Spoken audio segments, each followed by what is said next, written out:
Então, continuando, vamos passar para os conceitos elementares, fundamentais de Linux, tá? A primeira coisa que eu gosto de falar sempre que estou dentro da temática Linux é já alertar que o correto, na verdade, seria GNU Linux ao invés de somente Linux. E isso você vai entender quando a gente discutir melhor aqui o que é o GNU Linux, tá? Mas, de toda forma, as pessoas, as comunidades, mesmo o correto sendo GNU Linux, somente chamam Linux. E aqui dentro desse curso, quando eu falar somente Linux, entenda como GNU Linux, que seria o mais correto, tá? Então, o que é, na verdade, o GNU Linux? Ou o que é, na verdade, o Linux dentro do contexto aqui que estamos trabalhando? O Linux é simplesmente um sistema operacional, assim como o Windows é um sistema operacional, assim como o macOS é um sistema operacional, assim como o Android é um sistema operacional, tá? Só que ele é um sistema operacional livre e open source mantido aí pela comunidade, tá? Não existe assim uma pessoa só que é dona do Linux ou dona do GNU Linux. É um sistema operacional livre, open source, mantido pela comunidade. Quando eu digo livre, tá? Na verdade, assim, me referindo a gratuito, você não precisa pagar para ter um Linux com você, uma distribuição Linux com você. E open source significa que ele tem o código fonte aberto. Isto é, você tem como normalmente fazer o download aí tanto do kernel, que é o que vamos falar, quanto realizar o download das ferramentas que compõem o sistema, o download do código fonte do ambiente gráfico. Então, open source significa código fonte aberto. Então, você vai ter acesso à programação, tá? O código que originou aquele software, que originou aquele binário. Inclusive, você pode adequar o software às suas necessidades. Então, uma vez que você entende que o GNU Linux é um sistema operacional, como é que você obtém ele? Como é que você pode ter o Linux com você? Tá? É importante você entender que o Linux ele é distribuído, ou ele é fornecido, vamos dizer assim, na forma de uma distribuição. Você não pega o Linux propriamente dito, você sempre obtém o Linux através de uma distribuição. O que seria, então, uma distribuição Linux? Na verdade, é um pacote. Tá?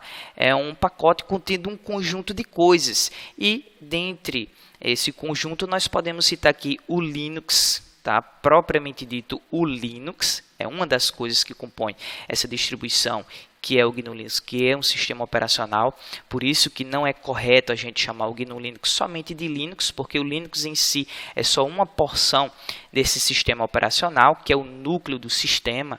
Então, o Linux em si ele é responsável pela gerência de memória, gerência de arquivos, gerência de processo, ou seja, ele é responsável pela parte mais baixa e dura, digamos assim, do sistema, a parte que tem contato de controlar o hardware do computador. É claro que se o sistema fosse formado só pelo Linux, ele não seria útil para o usuário, já que não teríamos ferramenta que nos permitisse interagir com esse núcleo. Então, graças às ferramentas GNU, que vem aí editores de textos, compiladores, linkadores e muitas outras ferramentas utilitárias de compactação, inclusive em ambientes gráficos, é o que nos permite, como seres humanos, interagir com o sistema operacional e, consequentemente, manipular a máquina. Então, daí que veio o Linux mais GNU ou GNU Linux, que é como podemos chamar corretamente o sistema operacional. Então, além das ferramentas GNU, a gente também pode citar aqui ambientes gráficos, tá? Então, provavelmente você já está acostumado a trabalhar com ambiente gráfico, que é o conceito de desktop, janelas, uma barra de menu, tá? Onde você pode interagir graficamente com as ferramentas. Então, assim, no mundo Linux, nós temos vários exemplos de ambientes gráficos. Não temos apenas um ambiente gráfico. Nós temos o KDE, que é bastante famoso, comum. Nós temos o GNOME, nós temos o Unity, que pertence aí o desenvolvido pelo Ubuntu. Nós temos o Cinnamon, Mate e muitos outros. Então, quando a gente fala também que o Linux ou o GNU Linux é um sistema operacional livre, é que você tem a liberdade de montar o sistema operacional ou de escolher o sistema operacional à sua maneira, tá? Exatamente da forma como você quer. Esse pacote, essa distribuição, ela também vem, de acordo com sua filosofia, com um conjunto de aplicativos. Algumas distribuições, por exemplo, só permitem aplicativos livres e open source. Outras permitem aplicativos que não são open source, mas são free, digamos assim, tá?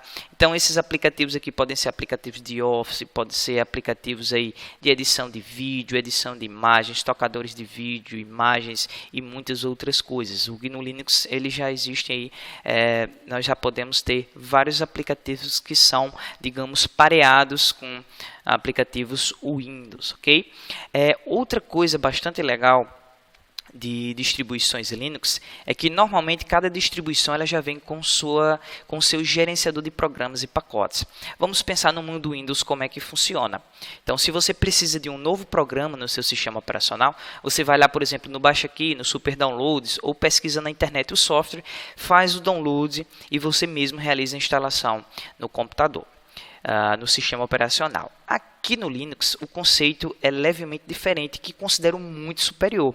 As próprias distribuições elas já têm um conceito de repositório, que nada mais é do que, digamos, uma pasta, um diretório na nuvem, que já contém todos os programas disponíveis para aquela distribuição pré-compilados. Então, toda vez que você quer um software, o gerenciador de programas permite com que você busque por esse software, escolha ele e decida, por exemplo, instalar. Então, automaticamente, a distribuição vai fazer o download e vai instalar aquele software no sistema.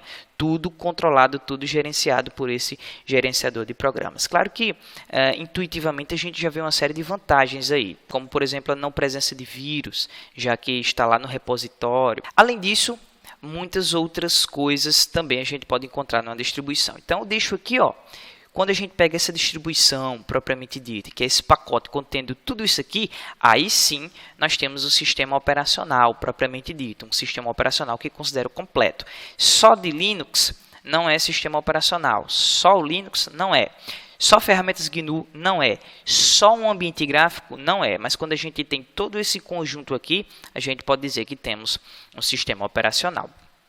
Então, o Linux ele pode ser dividido aí, tá, em diversas categorias. Na verdade, eu quero dizer que a gente pode encontrar distribuições focadas em diversas categorias. Então, existem distribuições Linux que são voltadas para o usuário ou o ambiente desktop, como, por exemplo, a tão famosa aí Ubuntu, o Linux Mint, o Debian e muitas outras distribuições. Então, são distribuições que elas vão conter aí a filosofia e um conjunto de aplicativos que vão te auxiliar nas tarefas do dia a dia, como, por exemplo, vem com editor de texto, vem com tocador de música, já vem com browser instalado, ela vem todo preparado para que você use o seu computador no dia a dia, muitas vezes também no trabalho. Existem distribuições que são focadas aí, por exemplo, na multimídia. Então, essas distribuições elas já vêm aí como por exemplo o Ubuntu Studio, tá? Que é uma distribuição derivada do Ubuntu. Ela já vem aí com editores de vídeo, editores de áudio, mixers e muitas outras coisas. Existem distribuições, como a distribuição que nós vamos tratar aqui, que são voltadas para o hacking. A exemplo delas, nós temos o Kali Linux, tá? Então, essa distribuição, diferente das distribuições multimídia e desktop, elas não vêm com as ferramentas para você usar aí como multimídia ou com ferramentas para usar no dia a dia. Vem com um conjunto de ferramentas a serem usadas no hacking. Então, a filosofia da distribuição é diferente. Inclusive, vem com muitas ferramentas, tanto presentes já na distribuição quanto no próprio repositório, que nós não encontramos de maneira nenhuma aqui nas distribuições Ubuntu ou distribuições para multimídia, tá? Desktop e multimídia. Então, só para enfatizar, tanto o Ubuntu quanto o Kali Linux são um sistema operacional, são sistemas operacionais completos, porque todos eles vêm com o Linux, que é o núcleo, vem com ferramentas GNU, vem com um ambiente gráfico, não necessariamente é o mesmo, tá? Vem com um conjunto de aplicativos de acordo com o objetivo ou a categoria da distribuição e vem com um gerenciador de pacotes de programas. Entendido isso, eu gosto de também responder essa pergunta, tá, mas quem é o responsável ou quem é o mentor do GNU Linux? É até complicado de responder um pouquinho essa pergunta, tá? Pelo menos eu acho. Alguns vão dizer, não, é muito fácil. O Linux foi desenvolvido inicialmente por Linus Torvalds, tá? Isso é verdade, por isso que eu destaquei o nome dele aqui. Então, Linux é a mente por trás do kernel Linux. Só que, como a gente vem falando, o Linux puramente ele não é um sistema operacional usável, tá? Mas nós temos também aqui o cara da Free Software Foundation, o cara do projeto GNU, que é Richard Stallman. Então, na verdade, esses dois caras aqui pensaram em desenvolver seu próprio sistema operacional, só que esse aqui começou pelo núcleo, ou seja, de dentro para fora, e esse outro cara aqui, o Richard, começou de fora para dentro. Então, quando eles se conheceram e viram que estavam com projetos, digamos assim, compatíveis, né? Já que ambos desenvolviam softwares para a plataforma Unix, que era um sistema operacional mais antigo, que era aberto, mas deixou de ser aberto e fecharam o código dele, tá? Então as pessoas deixaram de ter acesso. Então, como eram softwares compatíveis, acabou que as ferramentas GNU puderam ser utilizadas aí junto com o kernel Linux, formando aí então um sistema operacional já usável. Claro que hoje a gente não pode deixar só o nome dessas pessoas, tá? Eu posso ser um contribuinte para o software livre, tá? Para o Linux, para o kernel Linux, para as ferramentas GNU. Eu posso criar aí um novo ambiente gráfico, uma nova ferramenta, um novo aplicativo. Então, eu seria um dos responsáveis também pelo Linux de forma mais geral. Você também pode ser, se de repente você realizar alguma contribuição no kernel, criar uma nova ferramenta, um novo ambiente gráfico. Então, na verdade, podemos citar aqui responsáveis iniciais, os pais do GNU e Linux, mas hoje nós temos uma comunidade, tá? Como eu deixei aqui na referência ao o que é GNU Linux. Hoje nós temos toda uma comunidade preparada, toda uma comunidade ativa e participante desenvolvendo o Linux.